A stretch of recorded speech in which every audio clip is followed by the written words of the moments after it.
Hello everybody, Barton Bodie here with our next video. This is likely the last video you need in order to completely fill out your character concept and start working on your character sheet. So let's get going.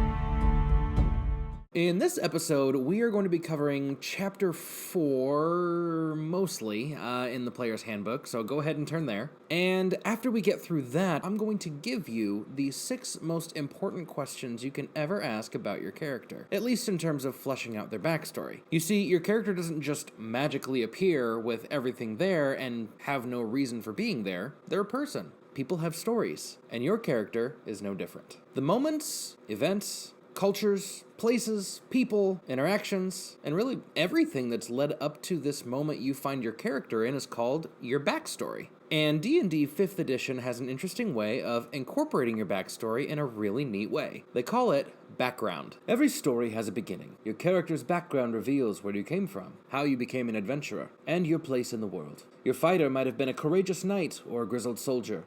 Your wizard could have been a sage or an artisan. And your rogue might have gotten by as a guild thief or commanded audiences as a jester. Choosing a background provides you with important story cues about your character's identity. The most important question to ask about your background is, what changed? Why did you stop doing whatever your background describes and start adventuring? Where did you get the money to purchase your starting gear? Or, if you come from a wealthy background, why don't you have more money? How did you learn the skills of your class? What sets you apart from ordinary people who share your background? The sample backgrounds in this chapter provide both concrete benefits, features, proficiencies, and languages, and role-playing suggestions. If this kind of creativity isn't your natural niche, the book kind of has you covered. If it is, use it as kind of a launch point as you get into your first character, or maybe you just need a fresh idea. But each background comes standard with all of these things in common. First, you're going to get 2 bonus proficiencies. Now, as we talked about in the races video and in the classes video, your character is going to be good at certain things while adventuring. And the reality is, they have picked up a couple of tricks of the trade before they really even get going as an adventurer. Your background will account for 2 such proficiencies in your skills. And the neat thing here is that they're not restricted by a class. So for instance, fighters only have a select number of proficiencies they can choose from. If you're wanting to have a character that is knowledgeable about arcana or magic, a fighter doesn't allow you to choose that just because that's not really that field of expertise. However, if you choose a background that would allow you to have the arcana skill proficiency, then yeah, your character's going to be knowledgeable in that. And there are fun, interesting ways of bringing this to life in your character's story. So as I said, there are going to be 2 skill proficiencies that you get from every single background that's offered to you. Those are bonus in addition to the ones you're going to choose for your class and any extra ones you might have picked up from your race. Typically speaking, you get anywhere from 2 to 3 from your class, and this bonus 2 from your background means you're going to have a solid 4 or 5 skills that your character is capable of bringing to the table. And if you remember half-elves and their skill versatility, they're getting an extra bonus 2, so that could be anywhere between 6 and 7. Next up is language. Depending on your background, you might have had some interesting conversations and interactions with people of another race or another language. And likely your character would have picked up a couple of these cues and maybe even learned a second or third language as a result. Your background can allow for up to 2 languages, although it also shares this slot with tool proficiencies. If your character wasn't well-traveled or well-met, then maybe they were well-read or well-studied or even well-trained when it comes to artisans' tools, like smithing or glass blowing, who knows? There's a whole list provided in the equipment chapter, and we'll get to that in the next maybe not the next video, but another video, I promise. And lastly, your background also provides you with a list of equipment, starting equipment that is kind of bonus to what you're going to get from your class features as well. After all, a person on the job needs their tools, right? Same as an adventurer, and the book kind of has everything spelled out for you depending on what you choose.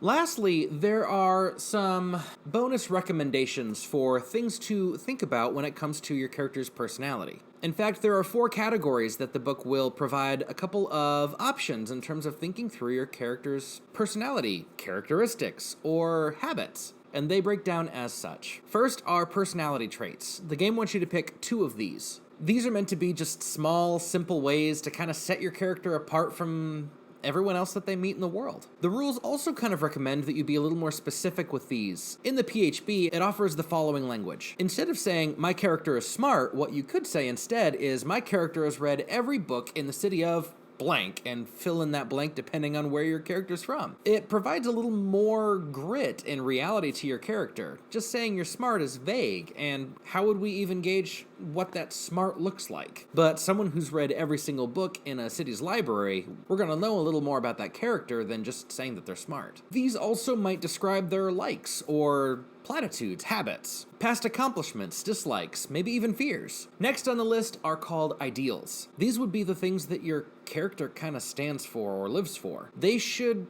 help inform what drives your character. Your character's ideals are going to be what they believe in most strongly. This might be a principle that they will never betray, or might tell you what you might be willing to make a sacrifice for. What drives your character to act? What are their goals, ambitions? Oftentimes, this is going to lend them towards some sort of alignment. We talked about this just barely in an earlier video, and again, it's still something that I think is more so up to DMs, but, you know, bending between law, chaos, good, and evil, your ideals should help solidify which one of those 4 areas you're going to focus in on most. Next on the list is bonds. Your character's main bond is how they're either going to relate to people, places, or things. These might answer the question of who is most important to your character, or what places they feel a special attachment to. What's their treasured possession? And lastly, we come to flaws. Now, as we begin talking about flaws, I want to encourage you, embrace your character's flaw. It makes them real.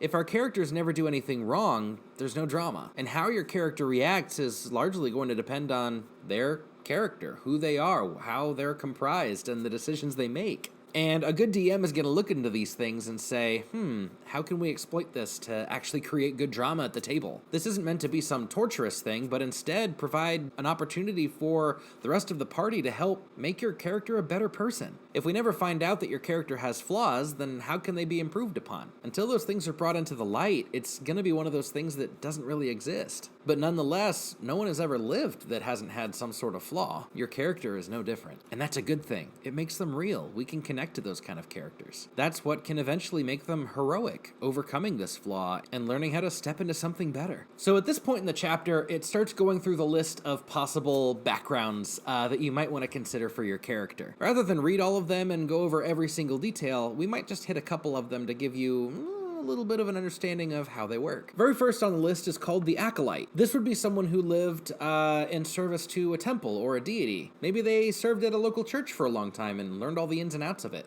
Either way, the bonus 2 skill proficiencies you're going to get are Insight and Religion, the ability to read people and body language, as well as understanding the general cosmos of the gods, the deities, how the different churches work together or don't work together, which gods are in cahoots with whom, and what kind of rivalries and grudges are there between the deities. This one gives you 2 extra languages of your choice. That can be pretty cool depending on how you want to go about imagining they came across these languages. Is your character in a temple that pays homage to an elvish god? Maybe they've learned Elven. Or another way with Dwarven. Who knows? Maybe they've had encounters with celestial beings and picked up the celestial language as a result. That's up to you. And then it goes into some of the equipment. So you start with a holy symbol, which is a gift you got when you entered the priesthood, a prayer book or prayer wheel, 5 sticks of incense, vestments, and a common set of clothes with a pouch holding 15 pieces of gold. And then it gives you a little bonus thing called a feature. And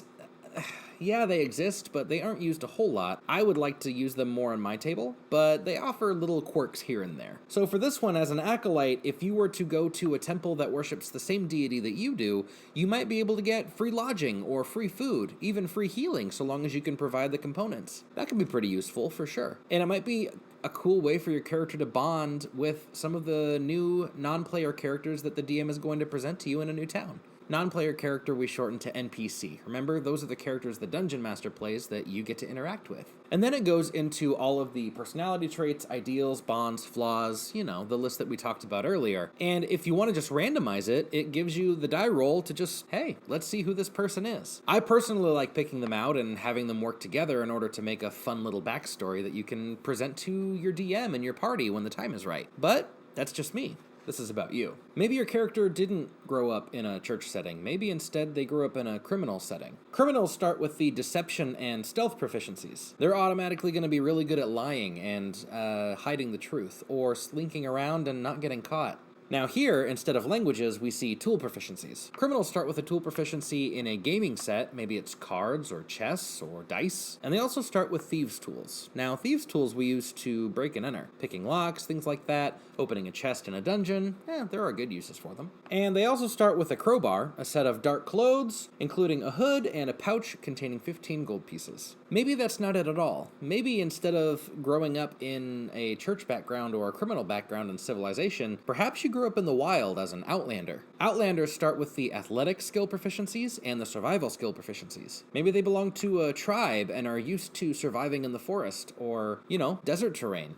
It's up to you. Either way, they're going to start with a musical instrument of their choice that they know how to play or are proficient in, and also get one bonus language. In addition to that, they start with a staff, a hunting trap, a trophy from an animal that they've taken, and a set of traveler's clothes with a pouch with 10 gold pieces. Or maybe they're a sailor. Sailors get athletics and perception, which is your ability to take in information from the world around you via your 5 senses. They're going to be good with navigator's tools or charting a course. They're also going to be good with ships and can use water vehicles with proficiency. Or maybe they're a soldier. Soldiers start the game with athletics and intimidation skill proficiencies. They're also going to be proficient with a gaming set of their choice, just like the criminal, and also land vehicles, steering carts, wagons, those kinds of things. Now again, this is a very brief understanding of what all the different backgrounds are. Over several other books that have been put out by Wizards of the Coast, the company that owns D&D, there are a lot of different backgrounds to choose from, and each one offers a very different way of thinking about your character. In fact, you could have 2 people playing fighters who have completely different stories and backgrounds and end up looking almost nothing like each other. That's one of the beauties of D&D. The creativity allowed to you is quite phenomenal. And as promised, if you really want to make your character stand out, these 6 questions, I guarantee, are going to help make your character truly shine at the table. In fact, these questions are used by authors, playwrights, television writers, movie directors, actors. The list goes on and on. These questions help to provide a good understanding and a base for who your character is, where they come from, and what they want. And they're all yours right here on my channel. The first question is, where were they born? And I also add in, what's the birth date? Adventuring takes a long time. Your character's going to age a little bit while they're out growing and fighting monsters and gaining treasure and meeting new people and saving the world. You should get to celebrate your birthday. However, knowing where they come from, remember when we talked about the races, the culture they were born into? This is another one of those opportunities. What city do they call home? Or place, region, countryside, nation? Realm? All of these things have implications on who your character is and what they believe. The second question isn't too far removed from the first. Who is their family, and are they still alive? This would be a great time to give mom and pop a name and any brothers and sisters you might have. Or this might be where we see a little bit of tragedy, and maybe we're raised by aunt and uncle instead. This is entirely up to you, and I recommend that you run it all by your dungeon master first so that, again, the 2 of you can work together to create a compelling, believable story to fit in the world that your character exists and thrives in. But having a family is actually a really important thing. Who knows, maybe this is why they went to go adventuring in the first place. If someone in the family is sick and they can't afford medicine, adventuring might be exactly how they plan on providing the medicine for their younger brother or sister, or parent or grandparent. Who knows? Up to you. Question number 3. What was your character doing before the adventuring life? This is fun to kind of add a couple little stories in there just to give your character some history. What kind of jobs did they work? Or schooling did they receive? Did they meet a few friends along the way? Or maybe a romantic interest? All of these things can have some pretty cool effects later on if your dungeon master decides, I'm going to bring back one of those characters and see how they interact now after several years have passed. Did your character gain a rival? Someone they went head to head with and maybe lost to and are trying to get back at? Who knows? This brings life to your character. We all have a person that we can remember who maybe treated us poorly, or someone who treated us really well and shaped who we are. The next question is kind of a continuation of the last one. Why did they leave that life behind? What event led to your character no longer choosing choosing that career for themselves and instead going into adventuring. This is a personal one, and likely will end up coming up at the table at some point when people start sitting around the fire and just wanting to get to know the people they're traveling with. This can be a really fun time to get to share some of the backstory. Now, don't spill it all at once. No one tells their whole story in one sitting, but tell the parts that are important. Characters that are aware of each other are likely going to be far more willing to lay down their lives for each other when it truly matters. The more you know someone, the more likely you are to have feelings for them, feelings of love and care, wanting to see that person thrive or their dreams come true. These things matter to us. They feel good when they're accomplished. Your character is no different, I promise. The next question is yet another continuation. What did they have to leave behind? This is important because, again, it offers the Dungeon Master a couple of ways of tying your backstory into the front story. Where your character comes from might have some sort of play in where they're going. And actually, that ends up being a really fun moment when the party decides, oh, we have to go to this city over here, and that happens to be where one of the party members is from. Is that a happy memory, or is there a little bit of dread? Does that character need to hide themselves in order for the group to go in unnoticed, or are they wanted?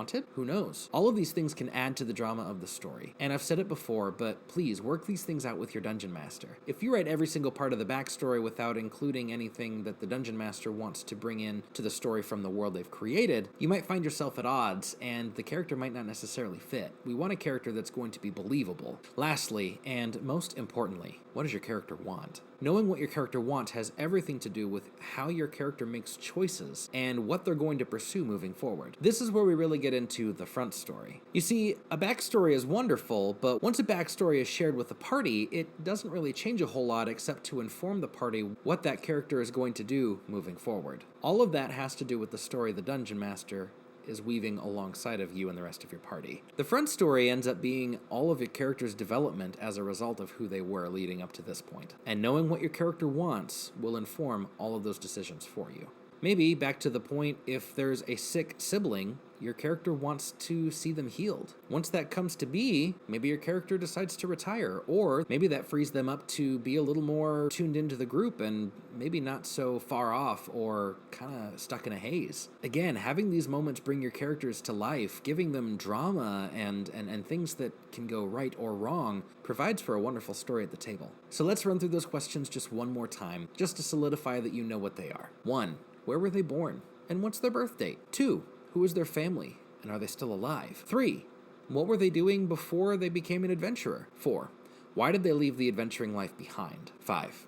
What did they have to leave behind as a result of choosing the adventurer's life? And 6. What do they want? All of these questions can make for an incredibly detailed and really well-developed character. So knowing all of that, yeah, I think that's pretty much it. Not too long of a video, hopefully, but yeah, I'll give you one last recommendation as we close the video out. When it comes to designing your character, you're going to put all 3 of these things together, well, race, class, and background, in order to fully flush out your character on the character sheet. I might start first with race, and then I would move to background. You know, kind of go in order. They're going to be born to that race before they do anything else. And then they're going to live their life up to the point of when they finally choose to become an adventurer. So those things can first equip your character with their bonus skill proficiencies and all the other things that they're going to get from their background and their race. And then once you pick your class, you can kind of fill in the rest of the slots depending on what it is that you choose. And just based off of the choices that are here in the player's handbook, you could make character after character after character, bringing in different choices and not repeating yourself once for hundreds and thousands of characters. So have fun.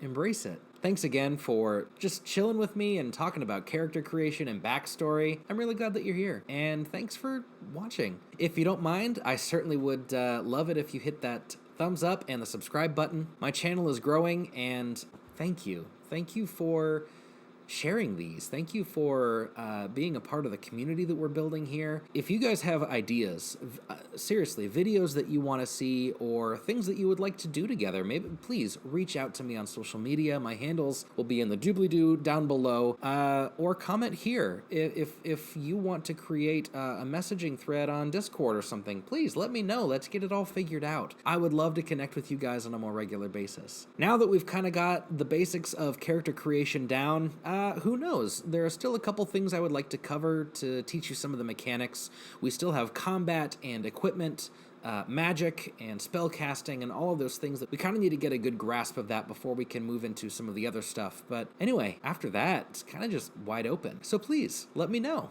I would love to connect with you all more. And seriously, thanks for watching. So as we sign off, adventure is calling. Are you listening?